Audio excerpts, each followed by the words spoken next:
দর্শক, ট্রাইব্যুনালে আছেন সহকর্মী নুসরাত শারমিন, সরাসরি যুক্ত হচ্ছি তার সাথে।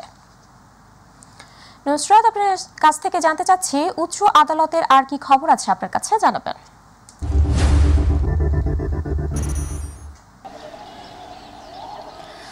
উপমা, আপনাকে ধন্যবাদ। আপনি কিন্তু জানেন আমি এই মুহূর্তে রয়েছে সুপ্রিম কোর্টে। আজ সকালে গাজীপুরের কাশিমপুর কারাগার থেকে র্যাবের 2 ঊর্ধ্বতন কর্মকর্তাকে কিন্তু ট্রাইব্যুনালে হাজির করা হয়েছিল।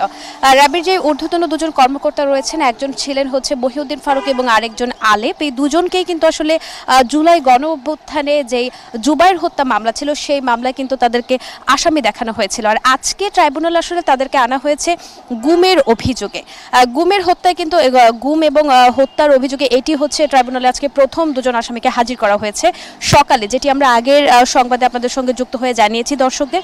এবং এখন যেটি জানানোর সেটি হচ্ছে উপমা, আমরা দেখেছি যে এই দুজনকে আসলে পরবর্তীতে যখন আসলে ব্রিফ করেছেন প্রসিকিউশন টিম, তারা কিন্তু আমাদেরকে জানিয়েছেন আজকে চিফ প্রসিকিউটর যদিও অনুপস্থিত ছিলেন, বাকি প্রসিকিউশনের সকল সদস্য উপস্থিত ছিলেন এবং তারা জানিয়েছেন যে ট্রাইব্যুনালে হাজির হয়ে কিন্তু এই দুজন আসলে ডিবির আসলে জিজ্ঞাসাবাদ নিয়ে একটি বিরূপ তথ্য দিয়েছেন এবং মিথ্যা তথ্য দিয়েছেন, যেটি আমাদেরকে জানানো হয়েছে।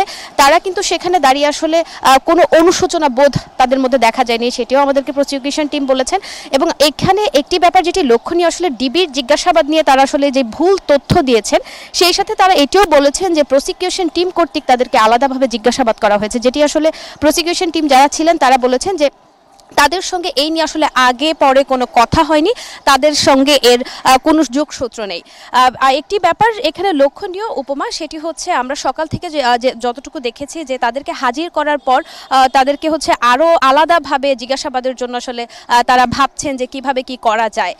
এখানে আরও একটি ব্যাপার, সেটি হচ্ছে যে আমরা দেখেছি জুলাই গণ অভ্যুত্থানে সাবেক আসলে 14 দলীয় মহাজোটের সমন্বয়ক মুখপাত্র আমির হোসেন আমু এবং অ্যাডভোকেট কামরুল ইসলামকেও কিন্তু আজকে আবার গ্রেফতার দেখানো হয়েছে এবং ট্রাইব্যুনাল তাদের ব্যাপারে আলাদাভাবে আবেদন দাখিল করেছেন।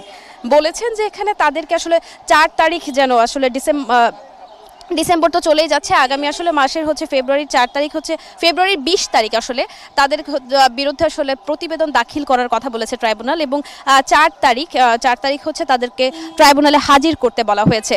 তো আসলে এই নিয়ে হচ্ছে হট্টগোল একটি ছিল, এজলাসেও আসলে হট্টগোল দেখা দিয়েছে আসলে জিজ্ঞাসাবাদ নিয়ে, আমরা যতটুকু জানতে পেরেছি।